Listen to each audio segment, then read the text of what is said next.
Richard Freeman stood tall as he walked into the grand chamber of the Galactic Council. His steps echoed on the polished stone floor. The 200 alien representatives watched him in silence. For 75 years, humans had been part of this council. Today, that would end. The chamber was a huge dome with seats arranged in circles. At the center was a speaking platform where Richard now stood. Light from the 3 suns of Centralis Prime streamed through the crystal ceiling, casting colorful shadows across the room. "Honored representatives," Richard said, his voice firm and clear. "Today I bring you the formal decision of Earth's government. After much thought, Earth is withdrawing from the Galactic Council, effective immediately." The silence lasted only 3 seconds. Then chaos erupted. The insect-like Frel clicked their mandibles in distress. The gaseous Zuri swirled in their containment suits. The reptilian Drawl hissed and pounded their scaled fists on their desks. "Order. We will have order." High Minister Zixtoral's voice boomed across the chamber. The tall, blue-skinned alien stood from his seat at the highest tier. His 4 eyes blinked rapidly, a sign of extreme stress in his species. "Ambassador Freeman," Zixtoral said when the noise died down, "this is most unexpected. The humans have been key peacekeepers in our galaxy for decades. Your banks stabilize our economy. Your ships protect our trade routes. You cannot simply leave." Richard's face remained calm. "Our decision is final. For 10 years, we have warned this council of outgrowing threats. For 10 years, you have ignored us. We will no longer use our resources to support a system that refuses to evolve." Across the galaxy, similar scenes played out. On the military station orbiting Nexus 7, Admiral Lisa Blackwood received the official orders. Her face was grim as she read them on her tablet. "Attention all personnel," she announced over the station's comm system.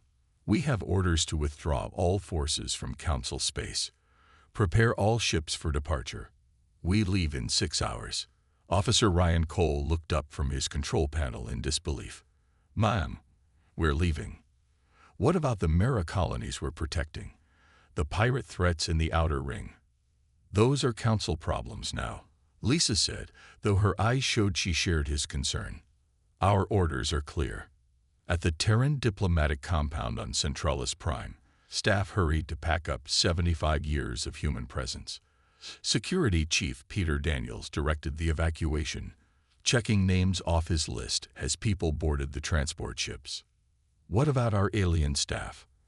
asked his assistant, Samantha Reeves. "They've been offered relocation to Earth if they wish," Peter said. "But most are staying. This is their home, after all."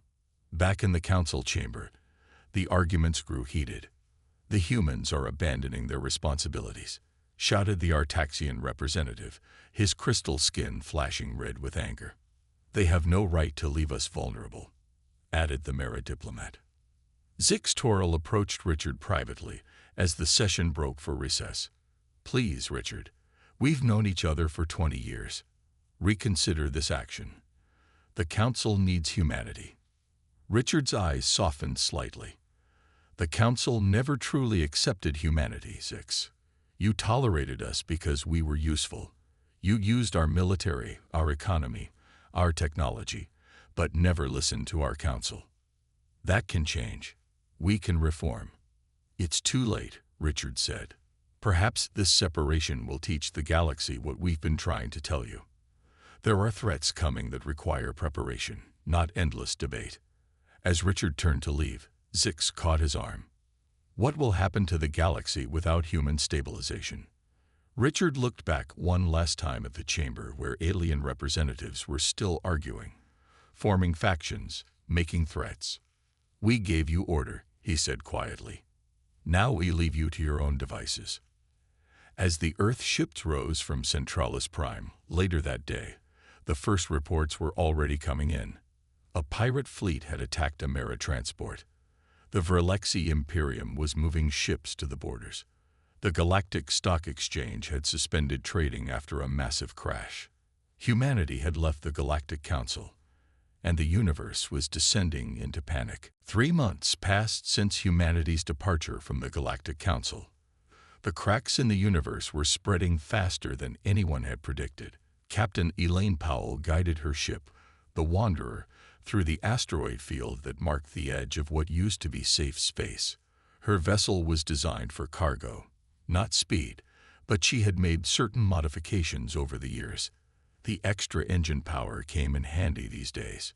Ship approaching from Sector 4 warned her navigator, a young man named Keith Barnes. Elaine checked the scanner. Pirate markings. Nox raiders from the look of it. She pressed the ship-wide comm button. All passengers to the secure hold. This might get bumpy. In the 3 months since human peacekeeping vessels had withdrawn from the major trade routes, pirate attacks had increased by 600%. The Council's own ships were too few and too slow to respond effectively. The Wanderer shuddered as Elaine pushed it to full speed. The ship carried 26 refugees from the Mera colony on Ceres 9, which had been attacked last week. Most were families with children. "They're gaining," Keith said, his voice tense. Elaine smiled. Not for long. She flipped open a hidden panel on her control board and pressed a red button. The back panels of the Wanderer slid open, releasing a cloud of magnetized dust that clung to the pirate's sensors. It was an old human Navy trick, one of many that Elaine had picked up during her military days. "That should blind them long enough," she said. On the frontier world of Nexus 7, the situation was equally tense. Ben Martinez wiped sweat from his forehead as he supervised the loading of the last mining equipment onto the transport ships.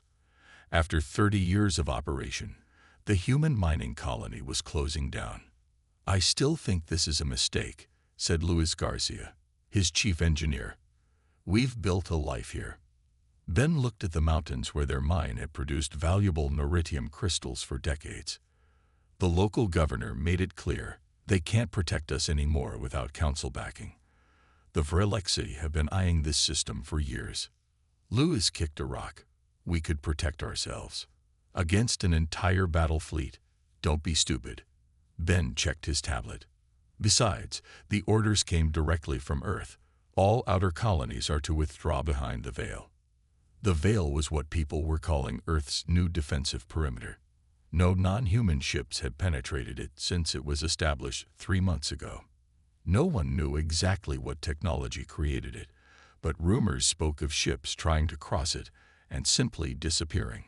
Across the galaxy, at the former Council headquarters on Centralis Prime, Greg Winters sat alone in a nearly empty office.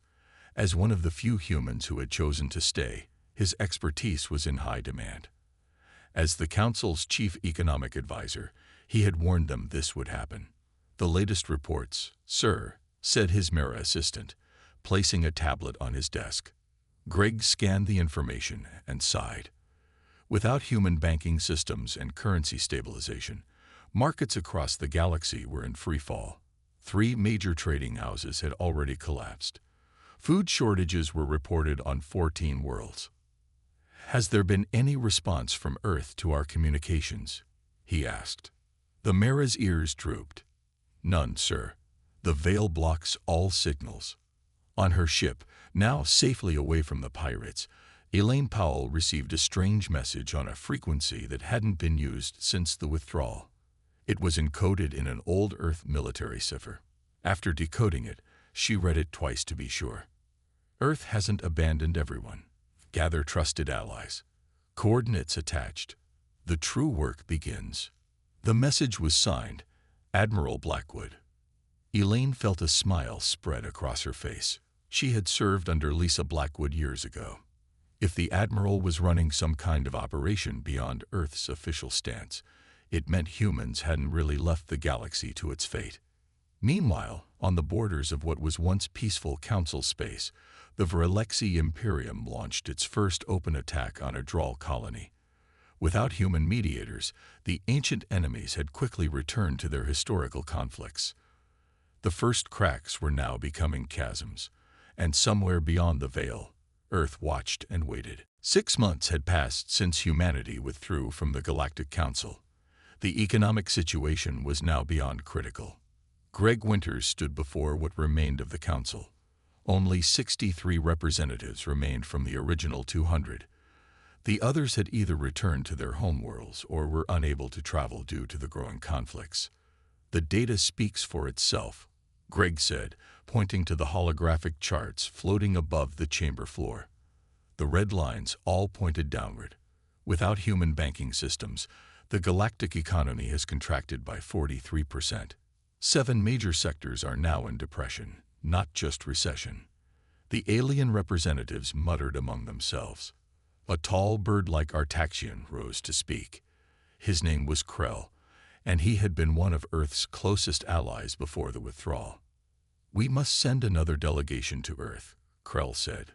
"Our previous diplomatic missions have failed to penetrate their veil, but we must try again." High Minister Zixtoril shook his head. "The humans have made their position clear. They will not return under the current system. Then we must change the system." Krell's feathers fluffed in agitation. "My people face starvation without human agricultural imports." Greg watched the debate with tired eyes. He had warned them all, many times. Human patience had not been infinite. On Earth, behind the protective barrier of the veil, Defense Minister Olivia Grant walked through a massive underground facility. Screens lined the walls, each showing different parts of the galaxy. She stopped at one showing the Artaxian homeworld. "They were our friends once," she said to the man beside her. Richard Freeman, recently returned from his role as ambassador, nodded. "They still could be. Krell is preparing another mission to try to reach us. Will you recommend we let them through this time?" Richard was quiet for a moment. "Not yet. The situation isn't bad enough." "Bad enough? People are dying out there. And more will die if we return too soon." Richard's voice was firm. "The Council needs to fully collapse before we can build something better. Half measures will only prolong the inevitable." Meanwhile, on the frontier planet Nexus 4, civil engineer Karen Thompson faced an unusual situation. A ship of Mera refugees had crash-landed near her outpost. The Mera were cat-like aliens with advanced technical skills, but poor spacefaring abilities.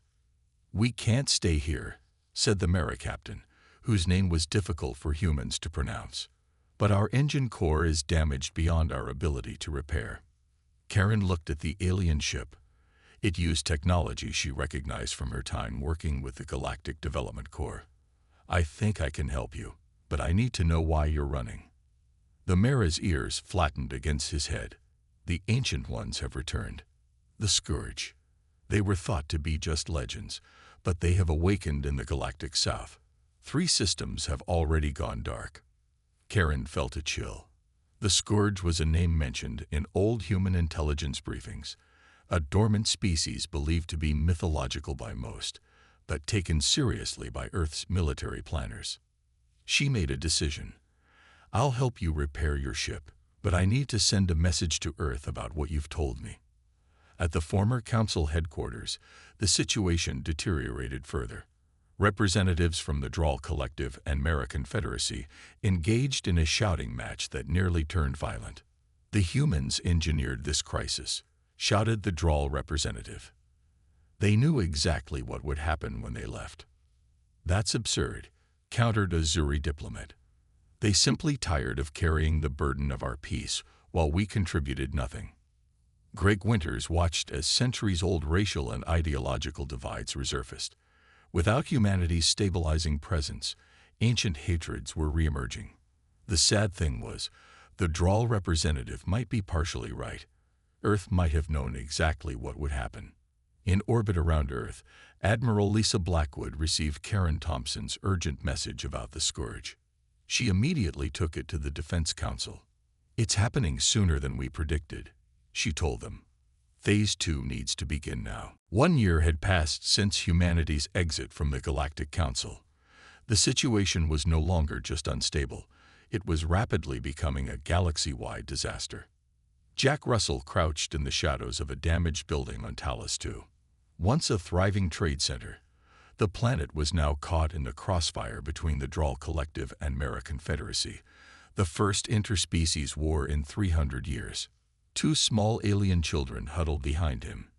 Zuri younglings whose containment suits glowed faintly in the darkness. Their parents had been killed when the spaceport was bombed. Just a little longer, Jack whispered to them. Our transport will be here soon. Once a senior intelligence officer for Earth's Fleet Command, Jack now ran an underground network, helping vulnerable civilians trapped in conflict zones. It wasn't official Earth policy. Technically, he was violating the isolation orders. But no one from Earth had tried to stop him either. His communicator vibrated. Package ready for pickup, came a woman's voice. That was the signal. Let's go, he told the children, leading them through the rubble toward the landing zone. The small ship that waited was unmarked, but Jack recognized the pilot, Diane Miller, formerly of Earth's diplomatic corps. This is getting worse, she said as they lifted off, narrowly avoiding detection by a Drawl patrol ship. The Council peacekeepers are completely ineffective without human tactical leadership. They can't even coordinate between different species units. Jack nodded grimly. Not just that. Have you noticed how much equipment is breaking down? Without human technical support, a lot of the advanced systems are failing. It was true across the galaxy. For decades, humans had been the primary engineers and maintenance providers for the most sophisticated technology. It wasn't that other species couldn't learn, but humans had a unique talent for adapting and improvising solutions. On a former Council military base, now controlled by the Artaxian Federation, Commander Krell stared in frustration at their defense grid. It's been offline for 2 weeks, he told his officers. Without the human technicians, none of our engineers can fix it. One of the officers, a younger Artaxian, spoke up. Perhaps we could request assistance from Earth. Surely they wouldn't leave us defenseless against the scourge. Krill's feathers drooped. All such requests have been ignored. Earth observes but does not engage. This was also true. Unknown to most species, Earth maintained a vast network of hidden monitoring stations throughout the galaxy. They watched the growing chaos with careful attention, gathering information through means no other species could detect. On Earth, Defense Minister Olivia Grant presented the latest findings to the Emergency Council. As we predicted, the Council's military capability has decreased by 70% without our support, she said. Their technological advantage is rapidly fading as systems fail. And most concerning, the scourge has now taken 5 more systems in the galactic south. President Frank Howard studied the reports carefully. And our preparations. The Defender fleet is at 85% readiness, Admiral Blackwood replied. The Special Weapons Division reports they'll be fully operational within 2 months. Richard Freeman, now serving as strategic advisor, spoke next. We need to extract key allies before Phase 3 begins. I've prepared a list of individuals whose knowledge and abilities will be essential to the rebuilding effort. The President nodded. Approved. But maintain our official policy of non-interference. The old order must fully collapse before we can implement something better. That night, across 23 conflict zones, covert human operations extracted selected aliens, scientists, engineers, diplomats, and historians with crucial knowledge. The missions were conducted with a level of precision and stealth that left no evidence of human involvement. On Centralis Prime, the final collapse was near. The remaining council members could not even agree on basic security protocols. 4 more species had formally withdrawn that week alone. Greg Winters packed the last of his belongings. His position as economic advisor was now meaningless. There was no economy left to advise on. As he prepared to finally return to Earth, he received a cryptic message on his personal device. Your work was not in vain. Phase 3 begins soon. Prepare for extraction in 48 hours. Blackwood. 18 months after humanity's withdrawal, the Galactic Council officially ceased to exist. The Grand Chamber that had hosted representatives from 200 species for over 7 centuries now stood empty and dark. The last session had ended in a brawl between the Drawl and Virelexi delegations. 3 diplomats died in the fighting. Greg Winters stood on the observation deck of a small transport ship, watching Centralis Prime shrink in the distance. After the Council's final collapse, he had been extracted by a covered human team as promised. "Did you get everything?" asked his rescuer, a quiet woman named Laura Hoffman, who moved with the careful precision of special forces. Greg patted his bag. "All the data is here. Economic projections, conflict reports, resource allocations for the last 75 years. Good. Earth needs to know exactly how bad things are out there." The truth was worse than most realized. Without the stabilizing influence of humanity, the galaxy had broken into regional power blocks. Some were openly hostile to human interests. Trade had collapsed to 20% of previous levels. Piracy was rampant. And all the while, the mysterious scourge continued its advance from the galactic south. On the medical station orbiting Talos 3, scientist Paul Wright worked frantically to contain a plague that had already killed millions. The disease had spread when refugee ships fleeing the wars carried it to new systems. "We need more vaccine," he told his small team of human doctors who had defied Earth's isolation orders to help. "At current production rates, we can only save about 30% of the population." "Earth won't send supplies," said his colleague, Dr. Ellen Ross. "I've tried every contact I have." Paul looked through the observation window at the ward full of sick aliens. Most were children. "Then we make do with what we have." What Paul didn't know was that his unauthorized mission had been noticed. In orbit beyond the planet's detection range, a small Earth vessel monitored his work. Captain Heather Johnson had orders to observe but not interfere. "He's breaking at least 7 regulations," said her first officer. "Yes," Heather replied, "and saving thousands of lives. Make sure all his communications get through our relays." Quietly. Throughout the galaxy, humans like Paul were making individual choices that ran counter to Earth's official policy. Some had remained behind when the withdrawal happened. Others had slipped through the veil on personal missions of conscience. Earth's government knew about most of them, but chose selective enforcement. On Earth, Richard Freeman met with a small group of alien ambassadors who had been secretly brought through the veil. Among them was Krell, the Artaxian who had long been Earth's strongest ally. "Now you see what we were trying to tell you," Richard said. "For decades, we warned the Council that it was becoming corrupt and ineffective, that it couldn't handle a true crisis." "You knew this would happen?" asked Krell, his feathers bristling. "We knew something like this was inevitable," Richard replied. "The Council was broken from within. Too many competing interests, too much bureaucracy, too little real cooperation. So you engineered its collapse." Richard shook his head.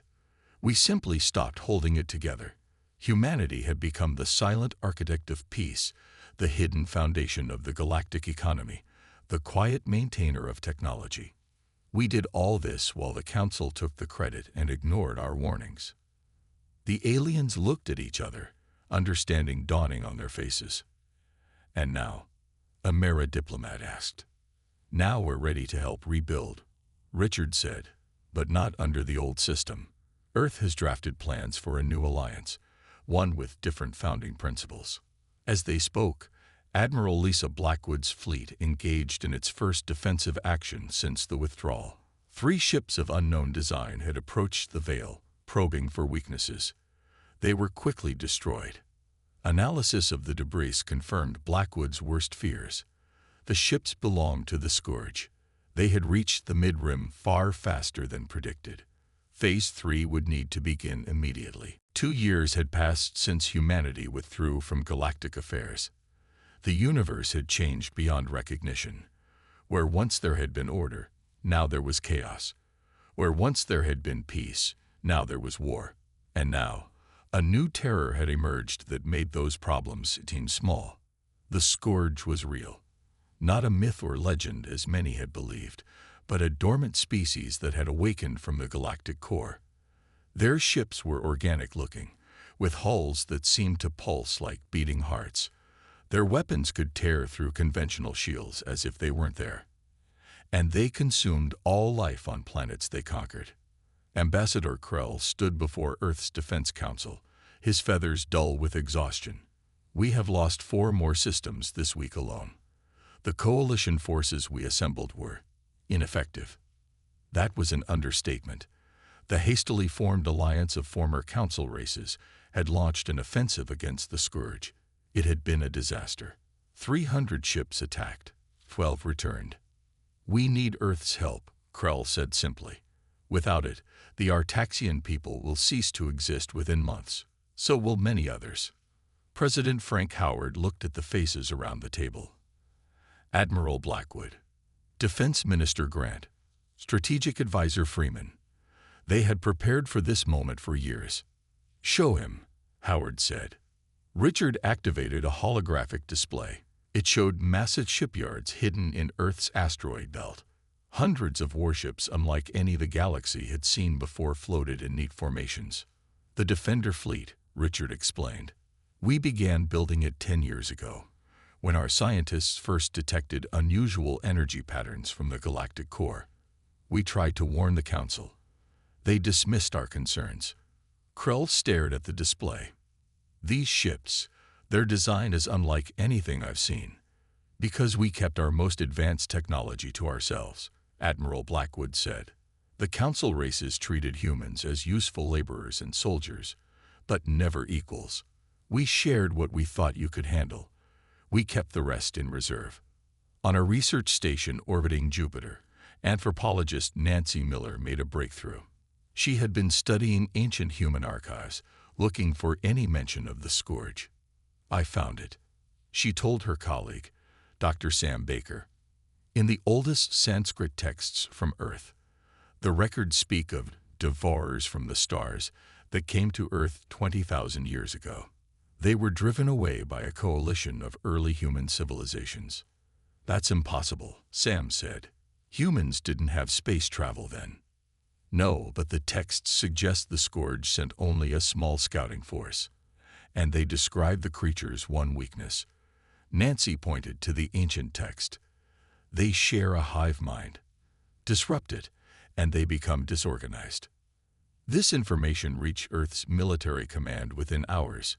It confirmed theories their scientists had already been developing. Work on a special weapon accelerated. Meanwhile, the Scourge fleet changed course. All intelligence indicated they had been heading toward the richest, most populated systems.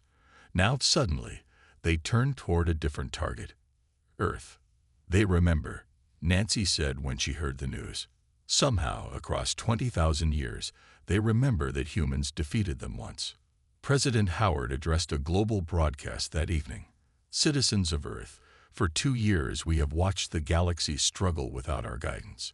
We withdrew not out of indifference, but because we saw a greater threat approaching. That threat has now arrived. He explained about the Scourge, about Earth's secret preparations, about the coming war. We will not face this enemy alone, he concluded. Today I have ordered the veil to be lowered. Our ships will deploy to assist all worlds under threat. We will accept refugees from affected systems, and we will lead the fight against this ancient enemy. Across the galaxy, the news spread quickly. Earth was returning to galactic affairs. The mood was mixed. Anger at the deception, relief at the promised help, skepticism about human motives. But when the first Earth battleships appeared above threatened worlds, skepticism turned to awe. The Verlexi Imperium watched in disbelief as a single human vessel destroyed 16 Scourge ships without taking damage. The humans had not been idle during their isolation, and now the galaxy would see their true power. Earth's military went to full alert.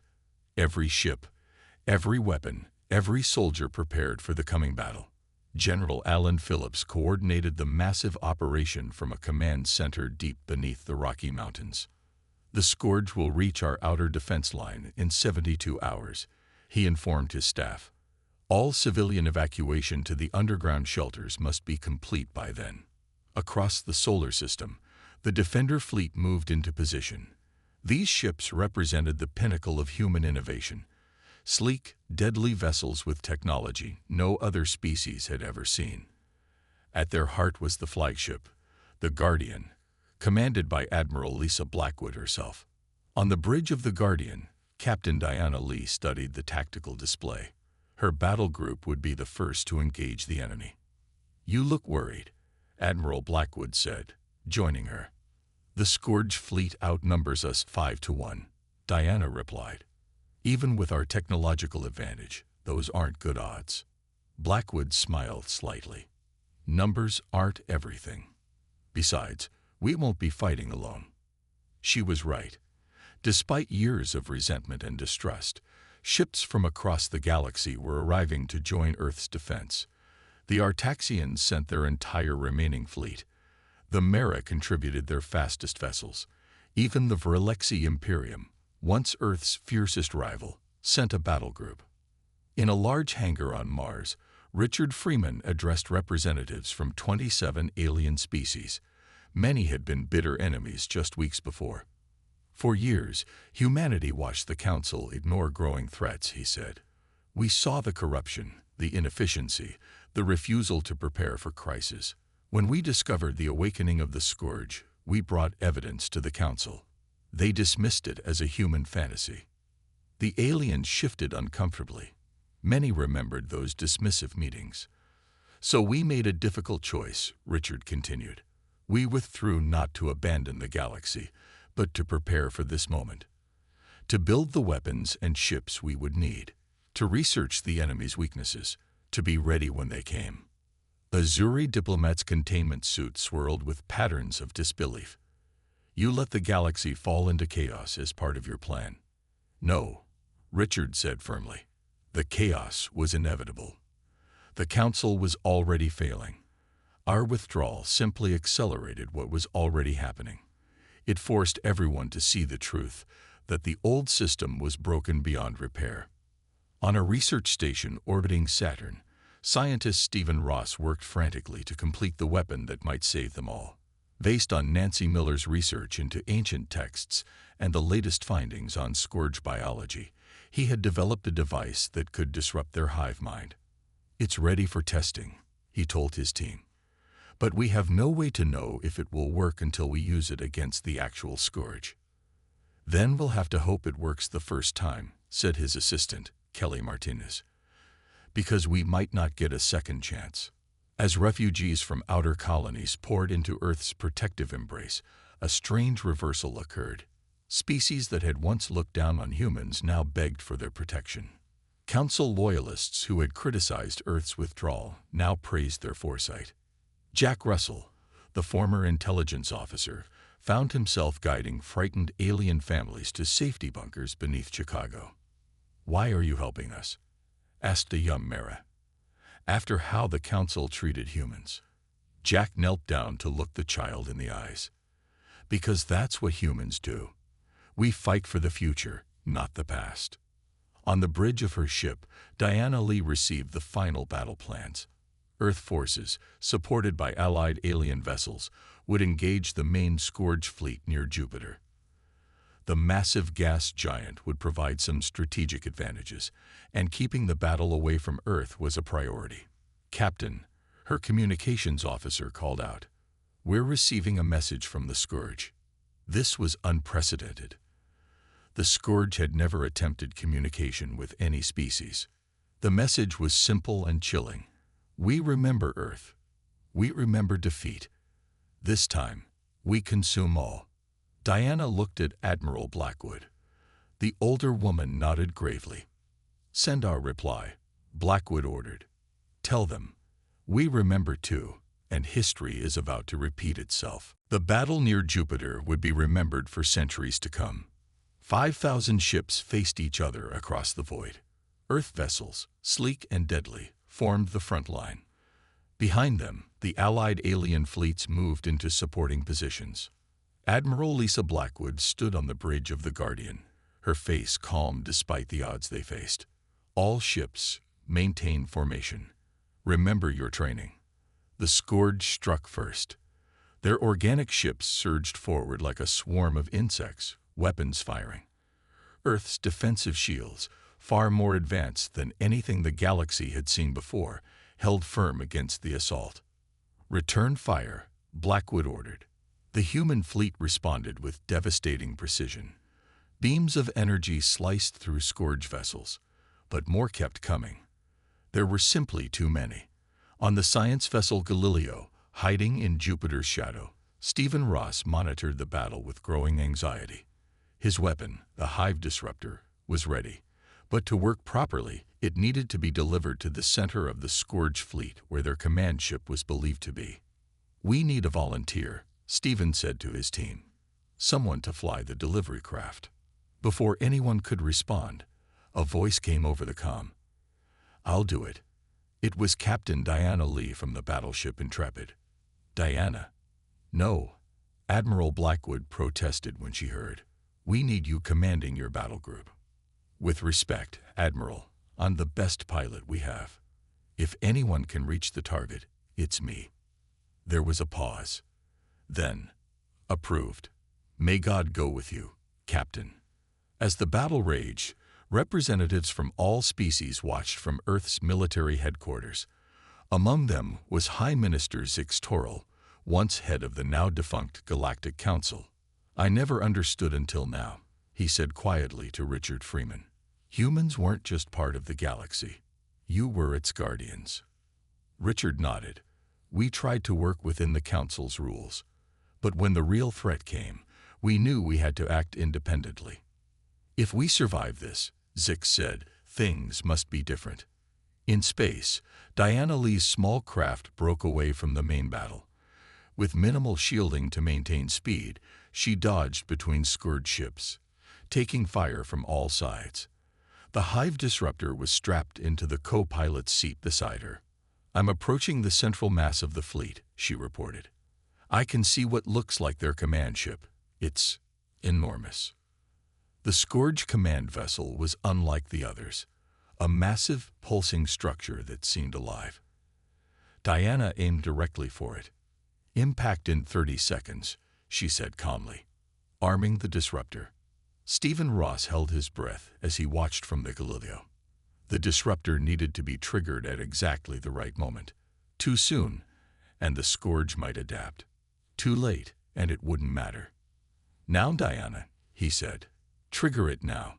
A blinding flash erupted at the heart of the Scourge fleet. For a moment, nothing seemed to happen. Then, like puppets with cut strings, the Scourge ships began to drift aimlessly. Some crashed into each other. Others simply shut down. "It's working," someone shouted. "Their hive mind is disrupted." Without central coordination, the mighty Scourge fleet became easy targets. Earth ships and their allies moved in, methodically destroying the now defenseless vessels. 1 week later, representatives from all known spacefaring species gathered in what had once been the council chamber on Earth. It was time to build something new from the ashes of the old. President Frank Howard addressed the assembly. "We faced extinction together, and together we survived. Now we must ensure this never happens again. Earth proposes a new alliance, not a council that debates endlessly, but a union that acts decisively." Richard Freeman, now older and wiser than when he had first withdrawn Earth from the council, presented what would become known as the Earth Accords. "This new compact acknowledges human leadership in matters of defense and technology," he explained, "but it also respects the rights and contributions of all sentient beings." One by one, alien representatives approached to sign. Even former enemies set aside their differences. The galaxy had learned a harsh lesson. Divided, they would fall. United under human guidance, they might finally achieve lasting peace. As the signing ceremony concluded, a memorial service was held for those lost in the battle. Captain Diana Lee's name was read first. Her sacrifice had saved countless lives across the galaxy. The universe had descended into panic when humans left the Galactic Council. But from that chaos came a stronger, more resilient order, one built on mutual respect rather than bureaucracy and politics. Sometimes, it seemed, things had to break completely before they could be rebuilt properly.